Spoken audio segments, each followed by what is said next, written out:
पिछले एपिसोड में वांग चू इविल सोल मास्टर के साथ में फाइट करने के लिए आ गई थी, जहां पर कि वो बड़े ही शानदार तरीके से फाइट करने लगी थी और उसने अपने केवल एक ही अटैक से इन तीनों के सोल बीच को हरा दिया था। अब इसीलिए हम देखता है कि वांग इस बात से काफी हैरान होती है और कहती है कि इसने तो केवल एक ही अटैक में तीनों नेटल सोल बीच को हरा दिया। मगर तभी हम देखता है कि उसे इसके पास वाले वेपन के बारे में भी याद आ जाता है और कहती है कि ये तो गोल्डन ड्रैगन स्पीयर है और ये असल में गोल्डन ड्रैगन के 49वें पसली से बनी हुई है। अब इसी वजह से हम देखता है कि इसमें बहुत ही शानदार पावर होती है और वांग चू अकेले ही इनके ऊपर भारी पड़ रही थी। लेकिन अब हम देखता है कि वो बाकी के सोल बीस्ट पर अटैक करने के लिए रेडी नहीं होती और कहती है कि तुम सभी तो इनोसेंट सोल बीस्ट हो, जबकि इविल सोल मास्टर ने तुम्हें विश्व सोल में ट्रांसफॉर्म किया है और अब इसीलिए मैं तुम्हें इनके हाथों कंट्रोल नहीं होने दूंगी। फिर हम देखता है कि वो अपने पावर का यूज करके इनको फ्री कराने वाली होती है, लेकिन तभी इसी वक्त हम देखता है कि यूहाओ यहाँ पर आ गया था और वो वांग चू से कहता है कि तुम्हें इसके लिए परेशान होने की जरूरत नहीं है और तुम इनको फ्री करने की जिम्मेदारी मेरे ऊपर छोड़ दो। अब इतनी बात कहने के बाद यूहाओ अपने पावर का यूज करने के लिए रेडी हो गया था,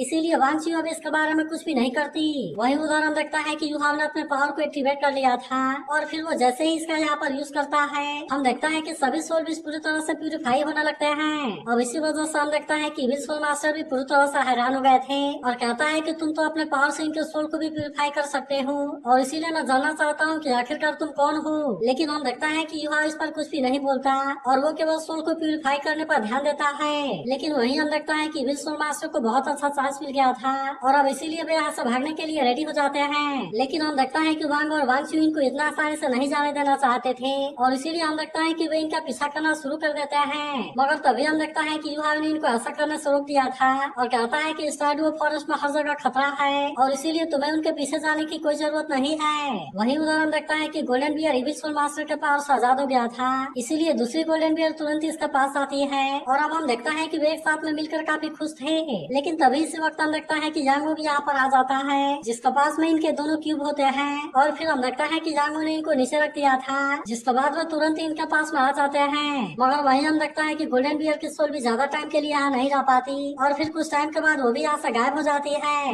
लेकिन अब इसकी वजह से हम देखता है कि फीमेल गोल्डन बियर और उसके दोनों क्यूब बहुत ही उदास हो गए थे। तब इसे देख यांगो को भी इस बात से काफी बुरा लगता है और कहता है कि इविल सोल मास्टर सच में बहुत ही बुरे हैं। लेकिन इस पर वांग चू कहती है कि हम भी तो सोल बीज को हंट करते हैं और फिर वो उदास होकर यहाँ से चली जाती है। लेकिन वही हम देखता है कि डिकन काय भी ये सारी चीजें देख रही थी और कहती है कि बहुत ही जल्द सोल मास्टर और सोल बीज के सिम्बियोसिस का हिस्ट्री क्रिएट होगा। तब इसके बारे में सुनकर यांगो को इस बात से हैरानी होती है क्योंकि उसे इसके बारे में ज्यादा कुछ समझ नहीं आया था। लेकिन हम देखता है कि डिकन काय इनको इसके बारे में बताना चाहती थी और इसीलिए वो यूहाव से स्नोकर को बाहर निकालने के लिए कहती है, जिसके बाद हम देखता है कि यूहाव भी इसके लिए मान गया था और वो तुरंत स्नोकर को बाहर निकाल लेता है। लेकिन इसे देखते ही वांग चू भी इस बात से काफी हैरान हो गई थी और वही यांगो कहता है कि ये तो बहुत ही क्यूट है। फिर हम देखता है कि यूहाव इनको इसके बारे में बताता है और कहता है कि यही सोल मास्टर और सोल बीज के बीच में सिम्बियोसिस की होप है। वही हम देखता है कि स्नोकर भी काफी खुश होती है। तभी यूहाव बताने लगता है कि अगर सोल बीज सोल मास्टर के साथ में कॉन्ट्रैक्ट बनाने के लिए रेडी है तब इस तरह से वो एक सोल बन जाएगा और फिर इसका मदद से न केवल हम सोलिंग को रिप्लेस कर सकते हैं बल्कि ये तरीका लाइफ को भी बढ़ा देगा और इसीलिए वे भी स्नोकर के जैसे दुनिया को नए तरीके से फील कर सकते हैं। लेकिन अभी भी हम देखता है कि यांगो को इसके ऊपर यकीन नहीं हो रहा था और इसीलिए वो कहता है कि क्या सच में ऐसा हो सकता है। तब इस पर डिकन काय कहती है कि हम इसे ही वेरीफाई करने के लिए आए हैं और असल में हमारे इस सर्वे का यही पर्पस है। फिर वो कहती है कि जैसे ही कोई सुटेबल सर्विस मिलेगा यूहाव ऐसा करने के लिए ट्राई करेगा, जिसके बाद हम देखता है कि वे यहाँ से जाने के लिए रेडी हो गए थे ताकि वे यूहाव के लिए सुटेबल सर्विस को खोज सके। मगर तभी वांग देखती है कि गोल्डन बियर बहुत बुरे तरीके से इंजर्ड है, इसीलिए वो तुरंत इसके पास आती है, जिसके बाद हम देखता है कि यांगो और यूहाव भी यहाँ पर आ गए थे ताकि वे इसे हील कर सकें। लेकिन वही अब हम देखता है कि इस बात से वांग चू को अपने ऊपर काफी गुस्सा आने लगा था और कहती है कि मेरे पास में तो हीलिंग एबिलिटी नहीं है। अब इस तरह से हम देखता है कि इन्होंने गोल्डन बियर को हील कर दिया था, जिसके बाद यूहाव दोनों क्यूब से कहता है कि अक्सर तुम अपने मदर को प्रोटेक्ट करना और फिर हम देखता है कि वो इनको गोल्डन बियर के पास में भेज देता है। फिर हम देखता है कि वे यहाँ से आगे जाने के लिए निकल गए थे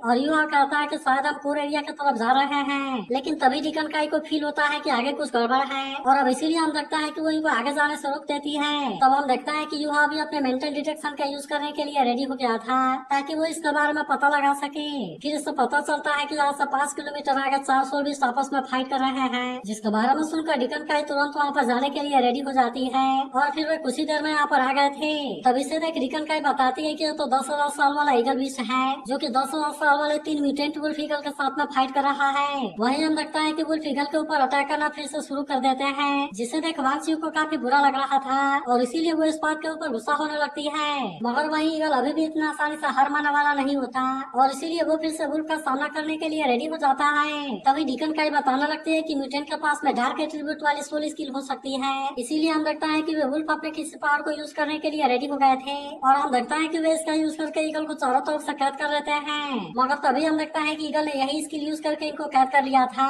जिसे देख यूहा कहता है कि ये स्किल तो सच में बहुत ही अमेजिंग है और इसीलिए ऐसा लगता है कि कॉपी करना इसकी इनेट सोल स्किल है। तब इस पर डीकन काई कहने लगते हैं कि हाँ तुमने सही समझा, क्योंकि इस मूव को स्टैम्पिंग के नाम से जाना जाता है, जो कि अपने ओपोनेंट के मूव को ट्रेस कर सकती है और फिर उसके एबिलिटी को यूज कर सकती है। अब इसीलिए हम देखता है कि ईगल फिर से अपने पावर का यूज करने के लिए रेडी हो गया था और वो इन वुल्फ के ऊपर अटैक करने के लिए आ जाता है। तब इससे देख यूहा कहता है कि इसकी डिटेक्शन स्किल तो बहुत ही पावरफुल है और इसीलिए अगर इसे सही तरीके से यूज किया गया तो फिर ओपोनेंट के ऊपर इसका बहुत अच्छे से असर होगा। लेकिन वही हम देखता है कि ईगल भी इसमें बहुत बुरे तरीके से इंजर्ड हो गया था। तब इसका वजह से हम देखता है कि वांगचू काफी गुस्सा हो गई थी और वो तुरंत ही वुल्फ को मारने के लिए चली जाती है। लेकिन वही हम देखता है कि डीकन काई और बाकी लोग ईगल भी इसके पास में आ गए थे, जहाँ डीकन काई कहती है कि इसकी स्टैम्पिंग पूरी तरह से मेंटल पावर से होती है, इसीलिए ये तुम्हारी स्पेशल एट्रीब्यूट के लिए बहुत ही सुटेबल है। लेकिन किसी को कुछ नहीं पता कि इनको फिर से ईगल विश मिलेगा या नहीं मिलेगा और इसीलिए डीकन काई युवा से इस पर ही ट्राई करने के लिए कहती है। तब हम देखता है कि युवा भी तुरंत इसके लिए मान गया था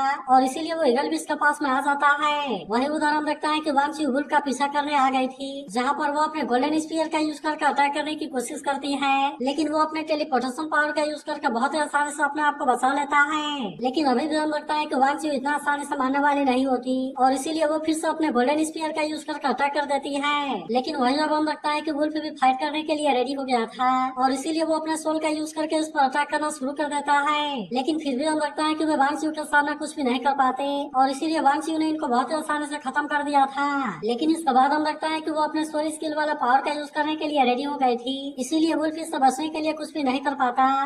और हम देखता है कि वांगचू ने इसे बहुत ही आसानी से कैद कर लिया था। फिर हम देखता है कि वो अपने गोल्डन ड्रैगन हैंड का यूज करने के लिए रेडी हो गई थी और अब इसीलिए वो इसका यूज करके इसे बहुत ही आसानी से मार देती है। वही उधर युवा ईगल भी से कहता है मैं फील कर रहा हूँ कि तुम मर रहे हो और इसीलिए तुम मेरे साथ में कॉन्ट्रैक्ट क्यों नहीं बना लेते। तभी वांग कहने लगती है कि भले ही तुम्हारी बॉडी मर जाएगी लेकिन फिर भी तुम एक दूसरे फॉर्म में जिंदा रह सकते हो और इसीलिए तुम फाइट करने में युवा की हेल्प करोगे। तभी हम देखता है कि युवा फिर से स्मोगन को बाहर निकाल लेता है और वांग कहती है कि तुम बिल्कुल इसी के जैसे रहोगे। जिसके बाद हम लगता है कि ईगल भी इस ध्यान से देख रहा था और अब आखिरकार वो इसके बात मानने के लिए रेडी हो गया था। जिसके बाद हम लगता है कि वांग भी इस बात से काफी खुश हो गई थी, जबकि वही यूहा कहने लगता है कि मैं तुम्हारा सोल इम्प्रिंट को कंडेंस करने के लिए गाइड करूंगा और अब इसीलिए तुम्हें अपने बॉडी को रिलैक्स करने की जरूरत है और ये सारी चीजें केवल तुम्हारे मर्जी से ही हो सकती हैं। इसके बाद हम लगता है कि यूहा इसके साथ में कॉन्ट्रैक्ट बनाने के लिए रेडी हो गया था, जहाँ पर वो इसके लिए अपने पावर को यूज करना शुरू कर देता है और वही उधर हम लगता है कि वांगचू इस बात से काफी हैरान थी। वही उधर हम लगता है कि युवा इसके लिए पावर को एक्टिवेट करना शुरू कर देता है ताकि वो इस प्रोसेस को शुरू कर सके। लेकिन ये प्रोसेस असल में इतनी आसान नहीं होती और इसीलिए सभी को डर होता है कि पता नहीं वो इसमें कामयाब होगा या नहीं होगा। लेकिन अब हम देखता है कि युवा ने इसका प्रोसेस को शुरू कर दिया था, जहाँ हम देखता है कि इसकी सोल इम्प्रिंट कंडेंस होने लगती है। लेकिन अब इसी के साथ उसकी बॉडी यहाँ से गायब होने लगी थी और इसीलिए युवा उसे कहता है कि तुम इसके बारे में परेशान ना हो। मगर हम देखता है कि ईगल भी इसको अभी भी इसमें बहुत ज्यादा परेशानी हो रही थी और इसीलिए इसे देख वांगचू को इसके बारे में बहुत ज्यादा चिंता होने लगती है। लेकिन तभी अचानक से हम देखता है कि इस प्रोसेस में कोई प्रॉब्लम आ जाती है, इसीलिए युवा भी इसे कंट्रोल नहीं कर पाता और अब इसीलिए हम लगता है कि वो इसमें फेल हो गया था। जिसके बाद हम लगता है कि वांग और बाकी सभी तुरंत इसके पास आते हैं और युवा से पूछने लगता है कि क्या तुम ठीक हो। लेकिन हम देखता है कि युवा भी इस बात से काफी उदास हो गया था और कहता है कि ये एक्सपेरिमेंट फेल हो गया। तब इस पर डीकन काई कहती है कि ये चीज इतनी भी आसान नहीं है और इसीलिए तुम्हें इसमें कामयाब होने में टाइम लगेगा। लेकिन फिर वो कहती है कि तुम्हें इसके लिए बुरा फील करने की जरूरत नहीं है और अब तुम इसके सोलिंग को एब्जॉर्ब कर लो। जिसके बाद हम लगता है कि युवा भी इसके लिए मान गया था। लेकिन तभी वांगचू डीकन काई को वुल्फ का लेफ्ट लेग बोन दिखाती है, जिस पर डीकन काई कहती है कि उसे तो तुमने ही मारा है और इसीलिए ये तुम्हारा हुआ। वही उधर हम देखता है कि युवा सोलिंग को एब्जॉर्ब करने में लगा हुआ था और कुछ देर के बाद वो इसमें कामयाब हो जाता है। तब इसे देखते ही वांग उससे इसके बारे में पूछने लगती है, जिस पर युवा बताता है कि मेरे मेन सोल के पास में 5th सोलिंग हो गई है। तब इस पर डीकन काई कहती है अफसोस की बात है कि सोल फ्यूजन फेल हो गया, लेकिन फिर भी अच्छी बात है कि तुमने उसके सूलिंग को एब्जॉर्ब कर लिया। लेकिन अब यहाँ पर आने का इनका मकसद पूरा हो गया था और अब इसीलिए वे यहाँ से वापस आने के लिए रेडी हो गए थे।